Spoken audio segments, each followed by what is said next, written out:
The grand ballroom of Lady Hawthorne's London estate glittered under the soft, golden glow of countless chandeliers. Crystals caught the flickering candlelight and cast prismatic reflections across the polished parquet floor, where couples glided in elaborate minuet patterns, their silk skirts and embroidered waistcoats whispering with each measured step. The air was fragrant with roses, tuberose, and the subtle musk of aged wood. Every detail of the hall spoke of wealth, propriety, and the exacting standards of society. And yet, beneath the beauty of the evening, a tension rippled, unseen yet palpable, among the carefully curated assembly of the city's elite. Eleanor Hawthorne, the Earl's 21-year-old daughter, stood at the far end of the room, poised beside her mother in a circle of whispering society ladies. Her gown was the perfect shade of sapphire, trimmed in silver lace, highlighting the sharp intelligence in her gray eyes and the delicate sweep of her hands. Yet despite her beauty, she felt the familiar prickling of scrutiny, the weight of judgment pressing against her. A careless misstep in conversation, a laugh too loud, a remark too witty, was enough to summon the disapproving gaze of those who measured her every word against the unyielding scales of propriety. Eleanor's mind wandered briefly as a lady of her mother's acquaintance leaned forward, her voice like the rasp of a quill across parchment. "Miss Hawthorne, one must always remember that charm is not merely wit, but discretion. Your remarks, though clever, tread dangerously close to irreverence." Eleanor inclined her head gracefully, yet internally, a flush of irritation and embarrassment burned across her cheeks. Such admonishments were not new, but each sting felt sharper, more pointed when delivered under the polished eyes of the ton. From the far entrance, the atmosphere shifted, a quiet ripple spreading through the room as if the air itself acknowledged the presence of a predator. The doors opened, revealing the War Duke, a man whose very name carried the weight of armies and whispered fear across Europe. His uniform gleamed with medals and braid, each insignia a testament to campaigns that had left towns trembling and enemies vanquished. He moved with the effortless authority of a lion among lambs, each step measured, deliberate, commanding attention without demanding it. Gentlemen inclined their heads in deference, women whispered, and even the air seemed to bend subtly around him, as though in recognition of the power he wielded. Eleanor caught sight of him, and her breath faltered in a manner she could not entirely control. There was something about the Duke that unsettled her, something more than his reputation, more than the rumor of ruthless victories and merciless campaigns. His eyes, steel gray and sharp as a hawk's, swept the room before settling, almost impossibly, upon her. In that instant, the whispers, the admonishments, the gentle gasps of society ladies, all faded into an abstract haze, leaving only the undeniable weight of his gaze pressing upon her. A small, unintentional stumble of her slipper on the polished floor drew her mother's quick glance of reprimand, and a ripple of amusement passed among the onlookers. Eleanor's ears burned, and she straightened with meticulous care, her heart pounding. Yet even as shame pricked at her, she could not entirely dismiss the flutter of curiosity that the Duke's attention inspired. There was audacity in the way he regarded her, a hint of challenge, a flicker of intrigue. It was as if he saw not only the poised, obedient daughter of an earl, but also the mind that danced behind her carefully curated expressions, the wit that had so often unsettled her critics. The Duke's lips curved in the faintest suggestion of a smile as he approached, the movement deliberate and slow, drawing the eyes of every observer without a word. Eleanor's pulse quickened, yet she maintained the outward mask of composure demanded by her station. Her fingers, lightly clutching the folds of her gown, betrayed her tension, betraying the awareness that the Duke's proximity was both thrilling and dangerous. He stopped a measured pace away, just close enough that the faint scent of his cologne, leather, smoke, and something indelibly masculine reached her, stirring a heat she would not have admitted even to herself. "Miss Hawthorne," his voice was smooth, low, and commanding, yet threaded with a polite inflection. "I trust the evening finds you well." Every word was layered, suggesting civility, yet carrying a subtle challenge, a hint that he was assessing more than mere manners. Eleanor inclined her head, her voice steady despite the thrum of nerves in her chest. "It finds me tolerably well, Your Grace. I trust your journeys have been as triumphant as the tales declare." There was a careful balance in her tone, the polite deference of a daughter of her station, and yet a spark of wit barely concealed in her choice of words. The Duke's eyes flickered, registering the glimmer of intelligence that so often unsettled society women who had long relied upon charm rather than mind. He inclined his head slightly, acknowledging her response with an imperceptible nod that sent another shiver through her. There was a silent understanding passing between them, a recognition of mutual awareness, though no word yet suggested the depth of what was to come. The room itself seemed to hold its breath, the gentle clinking of glasses, the rustle of silk, fading into a background hum as Eleanor became aware that her entire world had narrowed to the figure of the man before her. Yet duty, decorum, and the ever-watchful eyes of society reminded her that such fascination was dangerous. She was promised, after all, to another, a safe, wealthy match arranged to secure alliances and reputation. The thought pressed heavily upon her, mingling uneasily with the electric awareness of the Duke's attention.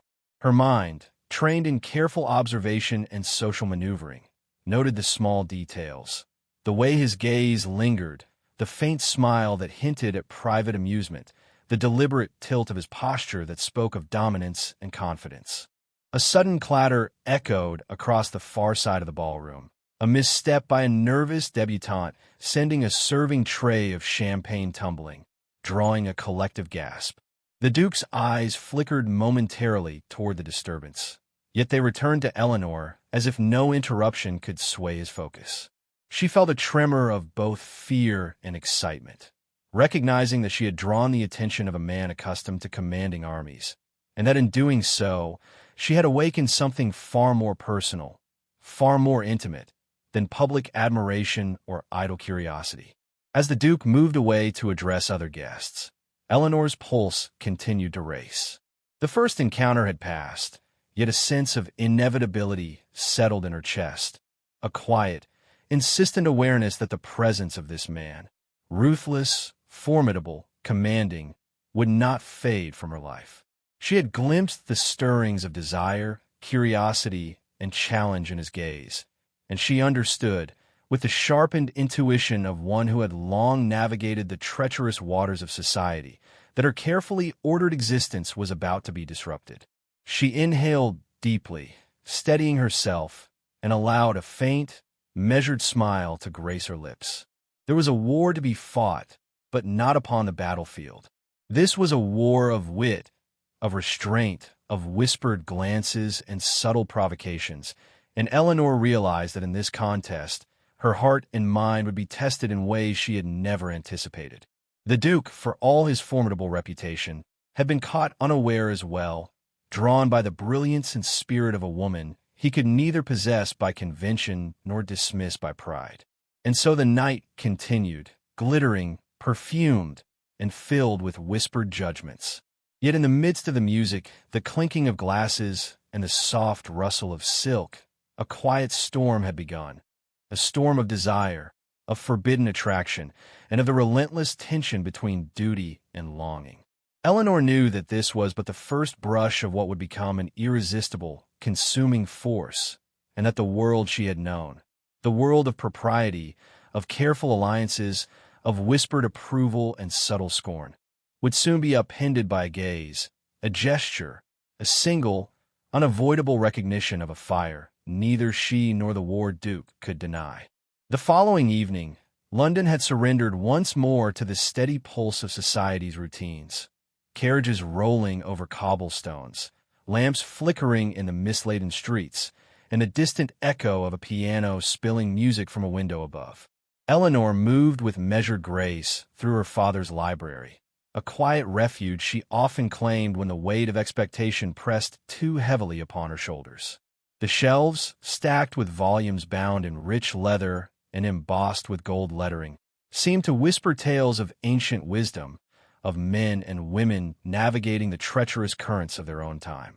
Here, she could breathe, could allow the fleeting warmth of her own thoughts to surface without judgment, and perhaps, for a moment, forget the ever-watchful eyes that monitored her every gesture in society. Yet the reprieve was brief, for the presence of the War Duke had already begun to infiltrate her consciousness, persistent as a shadow at noon. That morning, she had discovered a note left upon her writing desk. A single sheet of parchment, sealed with a coat of arms she recognized immediately. Her fingers trembled as she broke the wax, revealing a few elegantly penned words. "Your wit is sharper than any blade I've faced in the field. Shall we meet where no eyes can follow?" The handwriting was unmistakable, every flourish betraying the same command and care that marked the Duke's reputation. Eleanor's cheeks warmed, not with embarrassment alone, but with the sharp thrill of danger that accompanied his attention. The invitation was simple, yet loaded with implications. To meet the Duke in private was a breach of propriety, a whisper of scandal that could travel swiftly through the salons, carried by those ever eager to exploit a misstep. Eleanor pondered the implications, her mind torn between prudence and curiosity. Her gaze wandered to the window, where rain had begun to fall in silver sheets, the droplets catching the candlelight and creating an illusion of twinkling stars upon the glass. It was as if the heavens themselves conspired to create the perfect stage for their clandestine encounter. By evening, the appointed meeting had been chosen, a neglected garden behind her father's estate, overgrown with ivy and shadowed by ancient oak trees. Eleanor approached with caution, each step measured, the hem of her gown whispering against the dew-slick grass. She paused beneath a lantern swaying gently in the wind, the light casting her shadow in elongated, flickering shapes. There was no sound save the soft rustle of leaves and the distant murmur of servants within the manor. Yet her heart thundered with anticipation, a rhythm she could neither command nor ignore. The Duke emerged from the darkness as if conjured by her thoughts, his silhouette framed by the dim light of the lantern. His coat bore traces of dampness from the evening air, yet his posture was impeccable, and the faintest curl of a smile tugged at his lips. "You honor me with your presence," he murmured, his voice carrying over the hush of the night, resonant and compelling. Eleanor inclined her head, attempting the composure demanded by her upbringing, though her pulse betrayed the effect of his presence. They walked along the gravel path in silence for a few moments, the tension between them unspoken yet potent, each gesture and glance heavy with meaning. Eleanor's mind raced with questions and cautions, yet she felt compelled by a force she did not fully comprehend. The Duke's gaze lingered upon her with unwavering intensity, observing not only her outward form, but the subtler expressions of hesitation, curiosity, and intelligence that flickered behind her eyes. He was a man accustomed to commanding armies, yet here, in this shadowed garden, he was equally ensnared by the challenge she presented. After several minutes, he extended a hand toward her, not in the boldness of ownership, but in a gesture that carried unspoken promise. "I cannot abide by mere observation," he said softly. "To see your brilliance squandered by the dull expectations of others is a torment I find unbearable." Eleanor's breath caught. The careful masks of society, the prescribed limits of duty, seemed suddenly fragile against the weight of his words. Her reply was measured, the faintest tremor betraying her composure. "You speak dangerously, Your Grace." Should such sentiments be discovered, the consequences she did not finish, leaving the threat unspoken yet understood. The Duke's hand brushed hers briefly, a touch light as a feather yet resonating with intention. "Consequences are but the concern of those unwilling to grasp what is rare," he murmured. "And you, Miss Hawthorne, are nothing if not rare." The words, though gentle, carried a force that resonated deeply within her, stirring feelings she had neither anticipated nor allowed herself to name. In the distance, a branch swayed, releasing a droplet of rain that struck the path between them, a tiny punctuation in a moment already laden with significance. Yet even as desire began to stir between them, the rules of society, unyielding and rigid, reminded Eleanor of her place. She was promised to another, a man of wealth and convenience, but lacking the fire, intellect, and depth that the Duke ignited within her. The juxtaposition was unbearable, and she felt the dual ache of longing and duty pressing upon her simultaneously. Each step closer to the Duke was an act of rebellion, each glance from him a siren call she could neither fully obey nor resist. A sudden movement in the shadows of the garden, a servant rounding a corner unexpectedly, made them both step back, a silent acknowledgement of the fragility of their secrecy. Eleanor's heart pounded, the thrill of danger mingling with the thrill of attention from a man who could command not only armies but hearts. The Duke's eyes softened for a fleeting instant, revealing a flicker of admiration and something deeper, a private yearning he carefully concealed behind the veneer of strength and control. Before parting, he pressed in her hand a small token, a single white rose, its petals perfect despite the rain. "Consider this a promise," he whispered, "that my attention will not wane, and that no chain of duty or expectation may diminish what I see in you." Eleanor accepted it with trembling fingers, the soft fragrance mingling with the scent of wet earth and garden blooms, a tangible reminder of the dangerous, intoxicating connection that had begun between them. As she returned to the manor, her mind was a tempest of conflicting emotions: fear, excitement, shame, and anticipation, all mingling in a storm she could neither quell nor ignore. The rose, clasped tightly in her hand, felt heavier than any responsibility society could place upon her. The encounter, brief yet potent, had escalated their connection from whispered admiration to an undeniable, charged intimacy, one that would haunt her thoughts and inflame her desires in equal measure. The evening's ballroom, once merely a stage of polite observations and measured dances, now seemed smaller, more confining.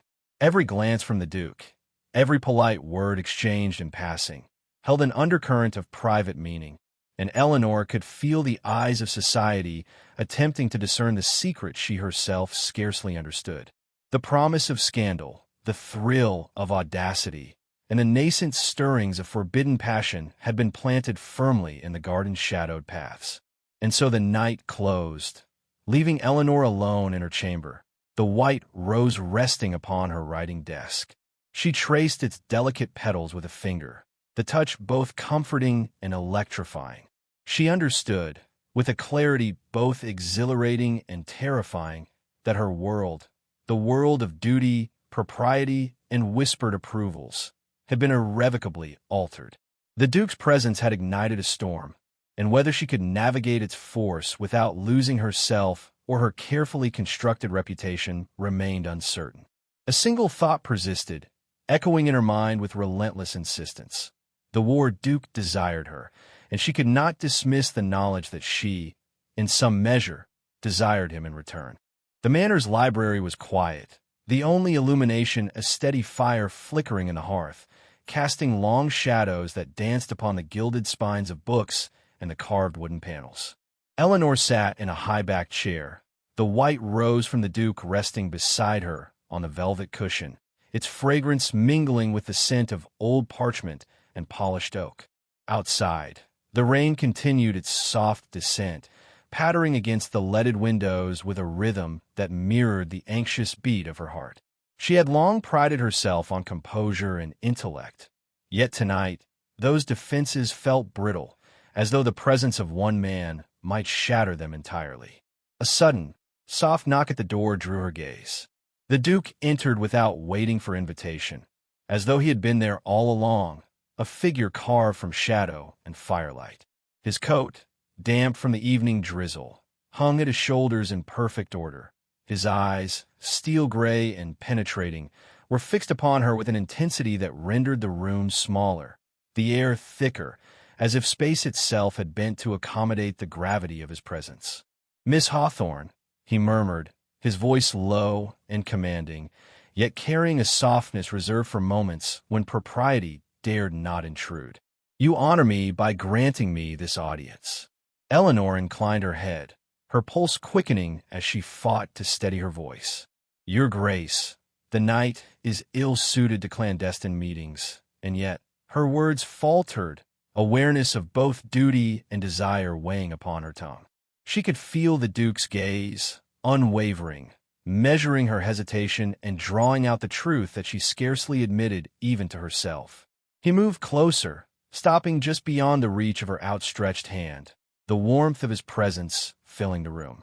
The world demands compliance, Miss Hawthorne, yet I find myself unable to comply with the world's dictates when it concerns you. Each word was deliberate, layered with confession and challenge alike. Eleanor's chest tightened, the careful fortifications of reason crumbling under the force of his attention. The risk, the danger of impropriety, the whispered judgments of society, all seemed to pale before the undeniable force of their connection. She rose, attempting the dignified composure befitting her station, yet her hand, unconsciously, reached for the rose. Your words are perilous, Your Grace. To speak such sentiments invites scrutiny and scandal, she said, her voice measured but tinged with the tremor of suppressed emotion. The Duke's lips curved into a faint, almost imperceptible smile. Scandal, my dear Eleanor, is a small price for truth. And the truth is that I am undone by your mind, your wit, and the fire that lies beneath your restraint. Eleanor's breath caught. She had always known herself clever, capable, admired in her circle for both charm and intellect. Yet never had she encountered a man who recognized not merely the surface of her accomplishments, but the depth, the sharpness, the very soul that pulsed beneath the carefully ordered exterior. His words were both an acknowledgment and a challenge, demanding not only her attention, but the surrender of a part of herself she had kept guarded from all others. The Duke stepped closer, closing the distance in measured strides, his presence both commanding and tender.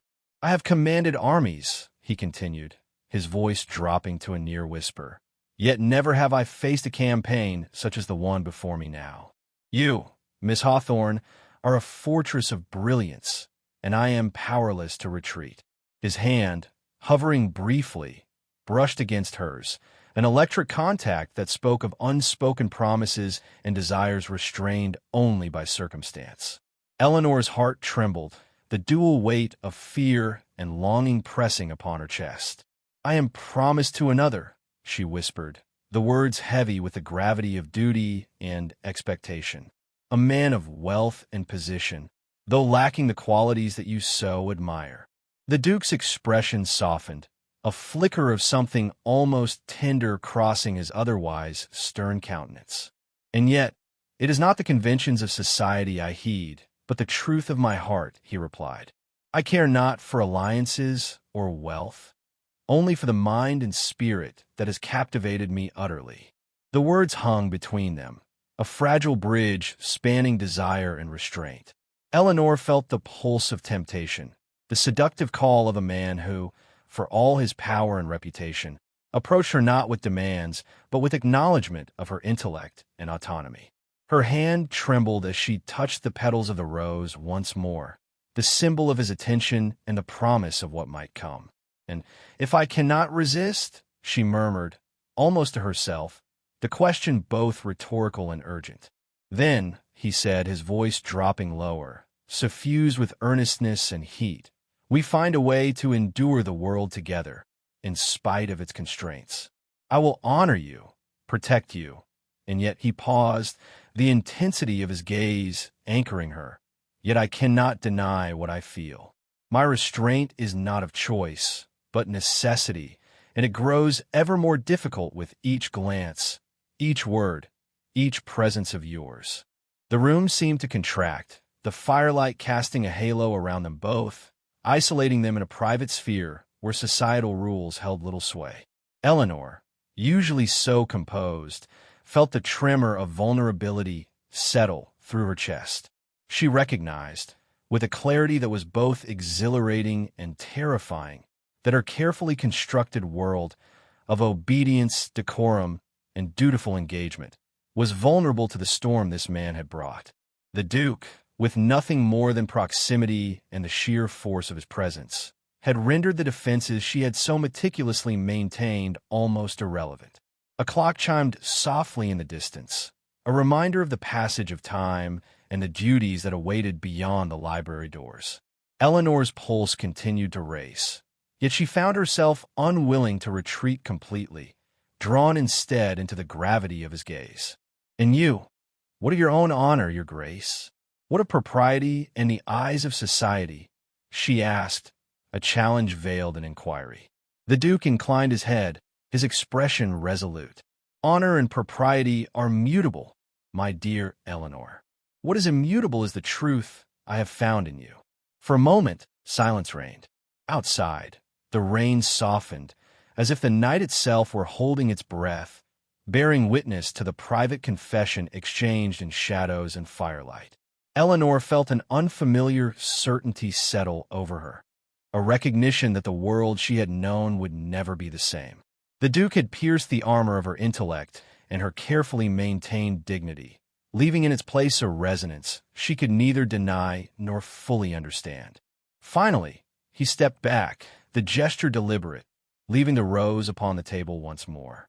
"Consider this," he murmured, "not merely a token of admiration, but a vow of my regard, restrained though it may be by circumstance. Know that my attention, my thoughts, and my intent shall remain unwavering, despite the chain society imposes upon us both." With that, he departed, leaving Eleanor alone with the glow of the fire, the scent of the rose, and the undeniable certainty that the course of her heart and of her carefully ordered life had been irrevocably altered. Eleanor sank back into her chair, tracing the petals of the rose with trembling fingers, the vivid intensity of the encounter replaying in her mind with relentless clarity. The Duke's words echoed in her thoughts, a mixture of warning, promise, and temptation. She understood now that the garden, the library, the fleeting moments of contact, they were the opening salvos of a campaign not waged with armies, but with hearts and minds. Her own heart, fragile and fiercely loyal to duty, had been awakened, and she knew that the next steps would require courage, cunning, and a willingness to confront the very rules that had defined her existence. And so, the night closed with a delicate, tense promise lingering in the air. Desire had been confessed, boundaries acknowledged, and the first act of defiance enacted in private, away from the scrutinizing eyes of society. The rose rested like a talisman upon her desk, a symbol of connection, of peril, and of a burgeoning, dangerous passion that neither she nor the Duke could fully resist. The morning sun had barely kissed the horizon when Eleanor awoke to a world that seemed simultaneously unchanged and irrevocably altered. The rose the Duke had left the previous night still rested on her writing desk, its petals damp from the evening mist and yet undiminished in beauty.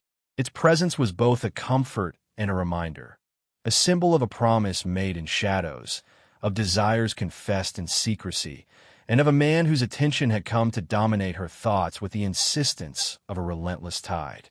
Today, the ballroom would host another gathering, and Eleanor knew that the eyes of society would once more turn upon her, assessing every word, every gesture.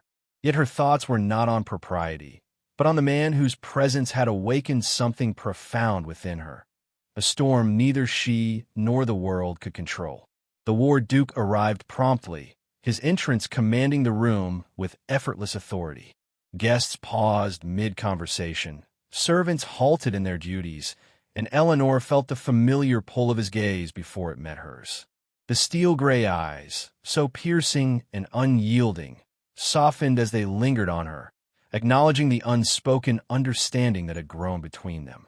This was no longer a tentative game of stolen glances and whispered admiration. The tension had matured, ripening into a force neither could deny. He approached her with deliberate composure, every step measured to convey power, yet his gaze betrayed a tenderness reserved only for her. "Miss Hawthorne," he murmured, the depth of his voice vibrating with unspoken weight. The world may dictate duty, alliances, and appearances, but I am bound by a truth that no social edict may undo. You have claimed more than my attention. You have commanded the very essence of my heart." Eleanor's breath caught, her pulse quickening in a rhythm that felt both terrifying and exhilarating. The words were more than mere flattery. They were a declaration of intent, an offering of vulnerability rare in a man accustomed to command and war. She inclined her head with a measured grace, striving to maintain the decorum demanded by her upbringing. Yet her eyes reflected the storm of emotion within. "Your Grace," she said softly, "to speak thus is to invite ruin upon both our reputations. I am bound by promises, by expectations, by a world that watches every step we take." His hand, previously concealed behind the folds of his coat, extended to her, a bridge across the chasm of societal constraint. "And yet," he whispered, "it is within that very world that we must find courage. To live by rules that deny the heart is to exist without life itself. I offer not scandal, but my truth, and I entreat you to consider it, not for defiance, but for love." The room, though filled with the hum of polite conversation, seemed to contract around them. Eleanor felt as though the Duke and she alone existed in a sphere insulated from observation, a private stage where propriety bent at the edges to allow the enactment of longing and honesty. Her heart wavered, torn between the carefully constructed obligations of her station and the irresistible gravity of desire he represented. Each breath seemed charged, the air thick with anticipation, as though the very walls held their collective breath, waiting to witness the outcome of this quiet, potent confrontation. A servant approached with a tray of refreshments, yet the Duke waved them aside with a polite, almost dismissive gesture. "Let them wait," he murmured, eyes never leaving hers. "Let us speak freely, without interruption, as though the world beyond these walls does not exist." Eleanor's lips parted slightly, the faintest shiver running through her at the thought of such freedom, of a connection unmediated by the scrutiny of society. Her fingers, trembling subtly, reached for his, meeting the warmth and firmness of his grasp. The contact was electric, yet measured, a promise restrained by respect, yet fully aware of the intimacy it conveyed. "I have tried," she whispered, "to resist, to adhere to the expectations placed upon me. Yet it is impossible.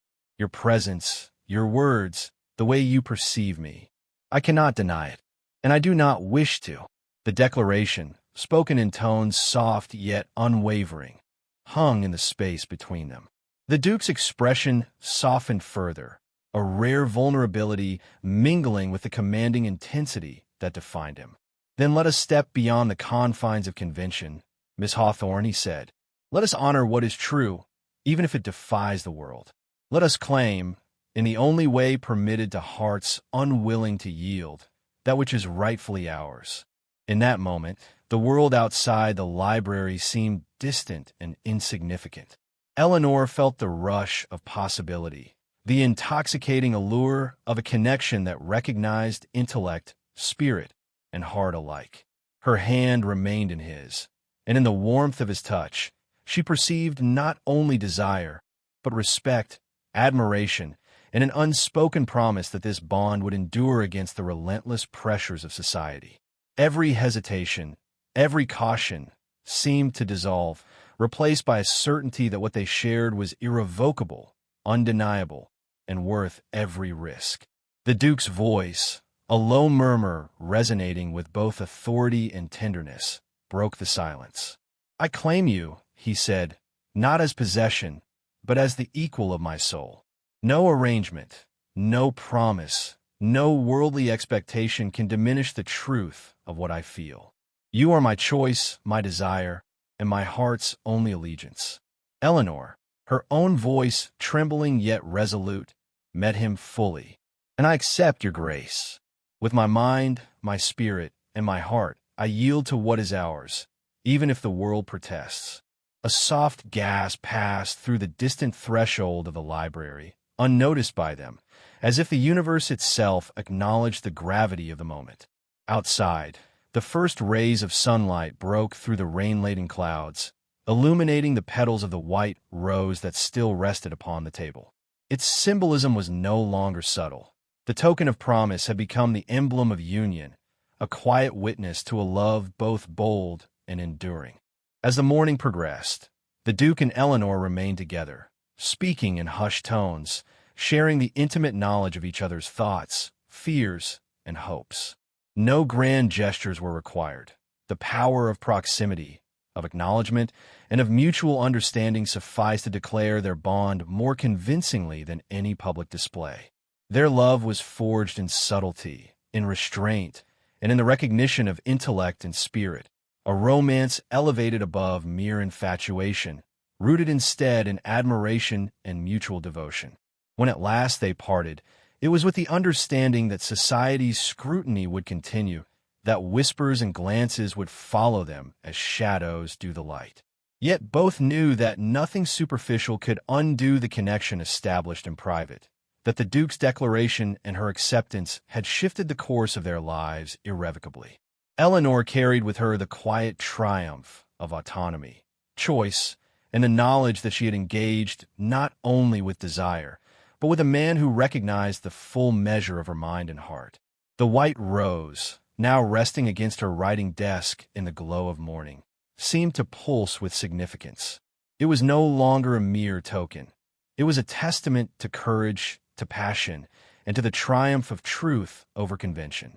Eleanor's gaze lingered upon it, a soft smile gracing her lips, knowing that the path ahead would demand both strength and subtlety, but that they had claimed the first victory in a campaign that would define the rest of their lives.